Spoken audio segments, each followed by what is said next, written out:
RedLink, servicios tecnológicos para una vida más fácil.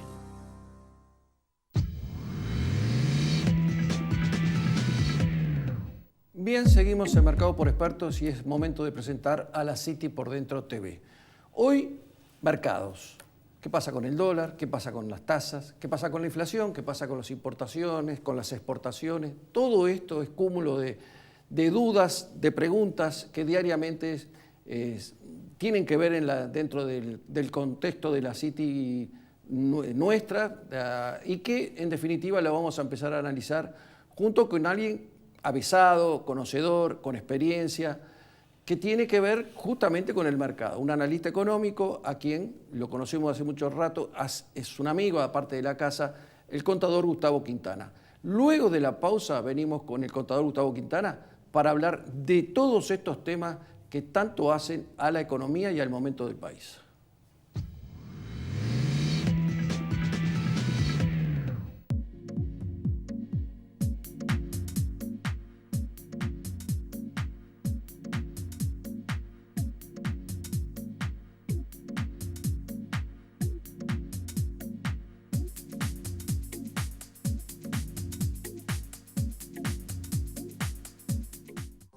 RedLink, servicios tecnológicos para una vida más fácil.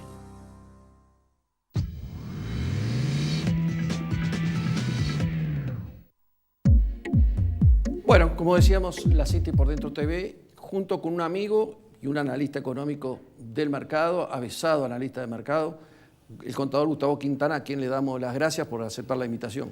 Gracias a vos por invitarme.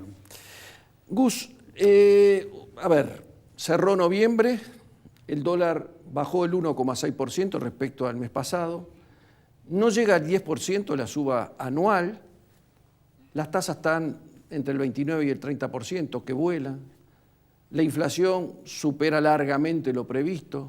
¿Cuál es el panorama? ¿Hasta cuándo? Digamos, si tuviésemos que titular este momento, diríamos, ¿hasta cuándo puede darse este contexto? Buena pregunta, ¿hasta cuándo? No sabemos hasta cuándo, pero sí que es el resultado de una estrategia deliberadamente aplicada en el caso de la materia cambiaria por el Banco Central, es decir, la política de tasas altas que tienen la finalidad de diluir expectativas de inflación, de secar de pesos al mercado, y el tipo de cambio naturalmente responde con un nivel muy bajo, producto de un flujo de ingresos muy alto, ¿no? Que usan. Hay exportaciones, hay ingresos de dólares, colocación de deuda, el mismo tesoro que se financia. Ese combo da esta situación que estamos viendo hoy. ¿Hasta cuándo dura? Bueno, eso también va a depender mucho de la estrategia que mantenga el Banco Central en el mercado.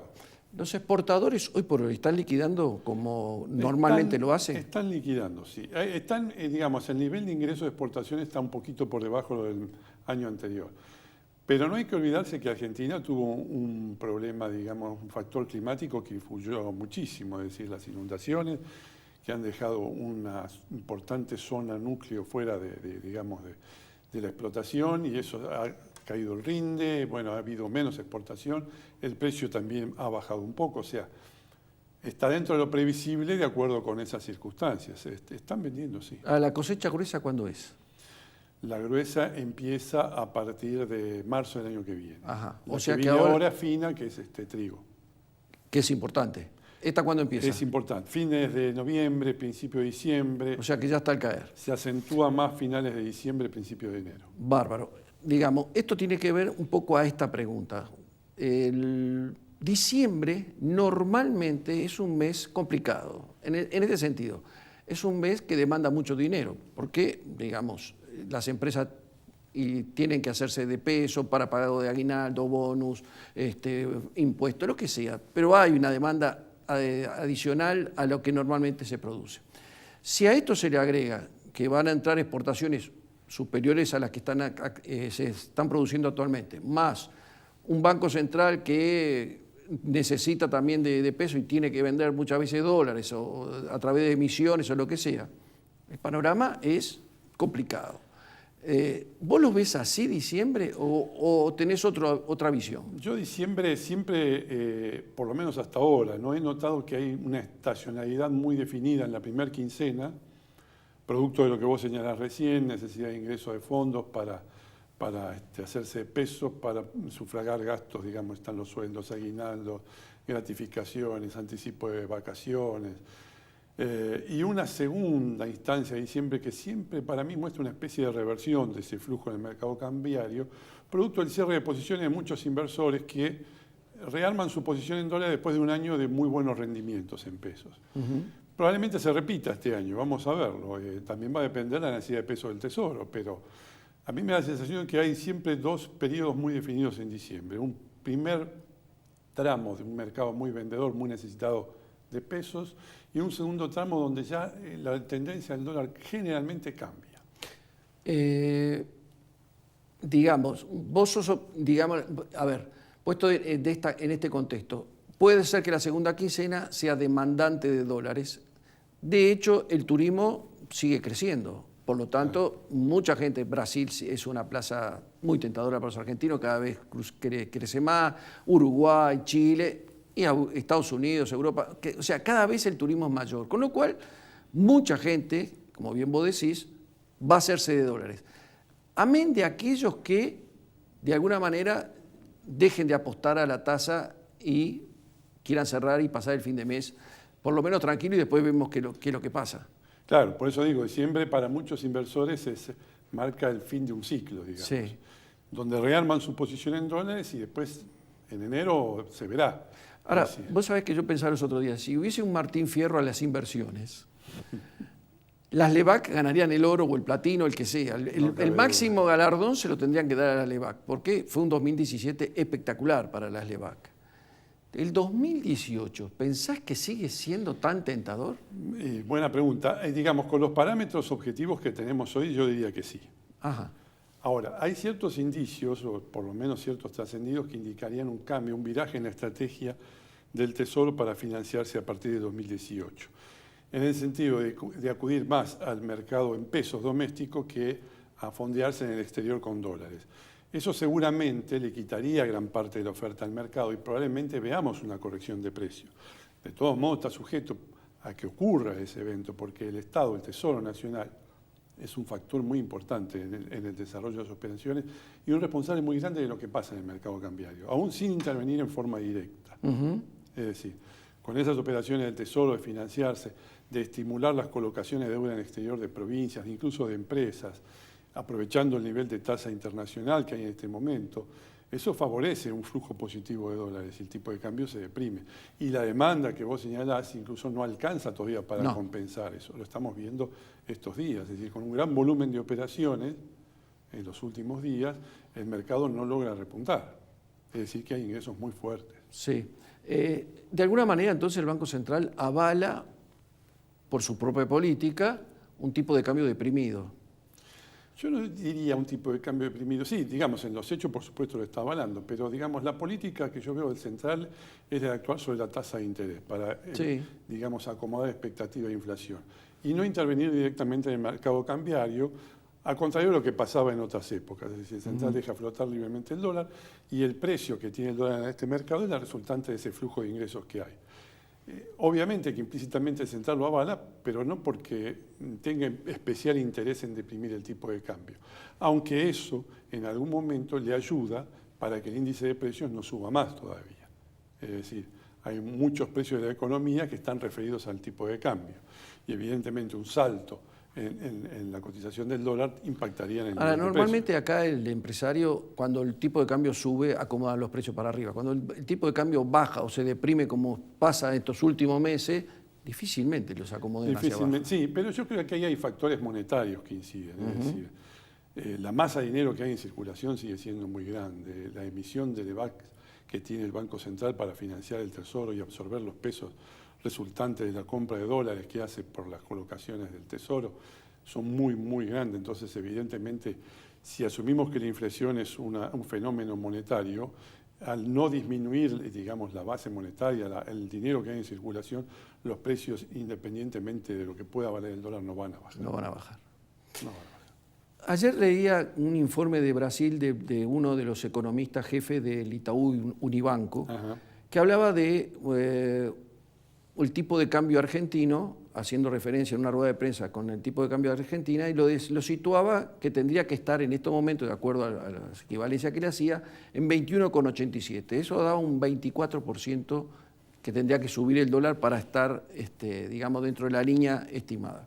Sin embargo, este 24% que se supone que estaría retrasado el tipo de cambio, según este economista, marca que es el único país, lo dice él, la Argentina es el único país de la región que cuenta con una alta tasa de aprobación de los inversores.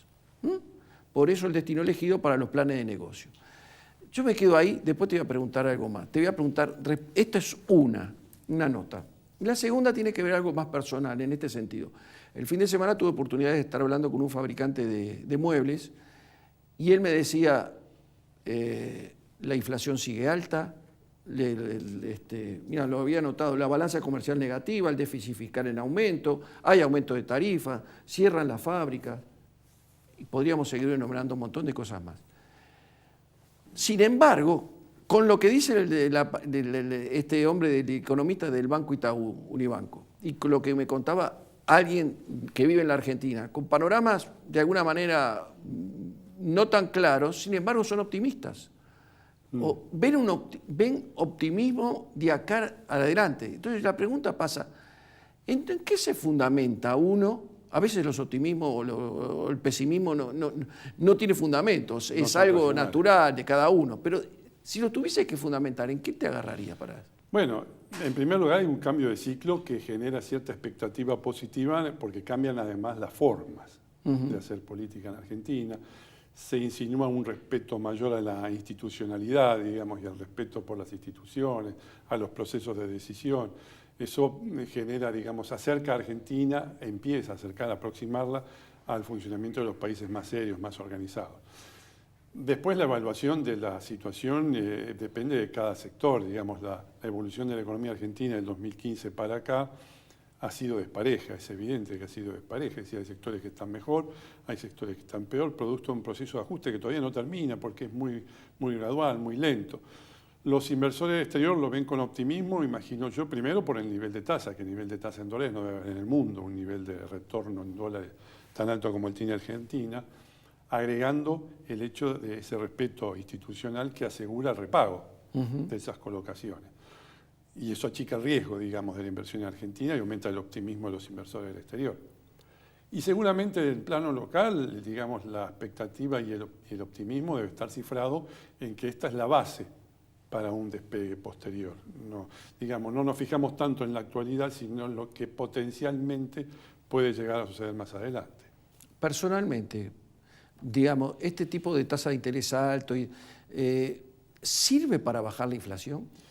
¿O le faltaría algo más ahí? Yo no soy economista, pero a mí me parece que no. Me parece que la política del Banco Central en ese sentido está disociada con la política, digamos, del Palacio de Hacienda, de Economía. ¿En qué sentido? Que no hay una acción tan drástica para ayudar al Banco Central vía tasa de interés a bajar la expectativa de inflación, en bajar y achicar el déficit fiscal, que es el principal problema que tiene Argentina. Esa disociación que yo veo me da la sensación que dejan al central muy solito. Y todos los cañones apuntan contra el central, sin ver que por ahí el problema, que es el problema de fondo, ni siquiera tiene viso de solución y que no está en el Banco Central. Perfecto. Se nos fue el tiempo, rapidísimo. Así que te agradezco muchísimo que hayas estado conmigo y nos vamos a encontrar porque me debes todavía el tema Nueva Zelanda. Vos me dijiste que Nueva Zelanda en los 80 tenía una situación bastante parecida a la nuestra y que salió pero con un shock distinto. En vez de ser gradual, con un shock fuerte. Sí, hay documentales que así lo acreditan. Digamos, Nueva Zelanda en la década del 80 estaba en una situación muy parecida a la situación de Argentina y la descripción de la realidad de ese momento de los neozelandeses, cuando uno lo ve, es casi copia textual de lo que está pasando acá. Es decir, en Nueva Zelanda era una máquina, es decir, que armaba digamos, con componentes importados productos que salían con el rótulo hecho en Nueva Zelanda, una regulación excesiva de la economía, una inflación muy alta, subsidios a casi todas las actividades, precios controlados. Y bueno, eso hizo eclosión y en algún momento parece ser que la sociedad neozelandesa tomó conciencia que era necesario hacer un cambio de rumbo inmediato, y soportando incluso las consecuencias de esa especie de shock. Y eso yo creo que lo ha transformado en una economía muy floreciente como la que hay ahora, ¿no? Que en cualquier ranking que uno más o menos mida de los países organizados en el mundo, Nueva Zelanda en algún puesto de los primeros 10 siempre aparece. Sí, sí. Creo que es un ejemplo a seguir. Muy bien, muchísimas gracias, Al Agus. contrario, gracias a vos. Y con usted nos encontramos, si Dios quiere, en 7 días con mucho más La City por dentro. ¿En dónde va a ser? Acá por Metro. Chao.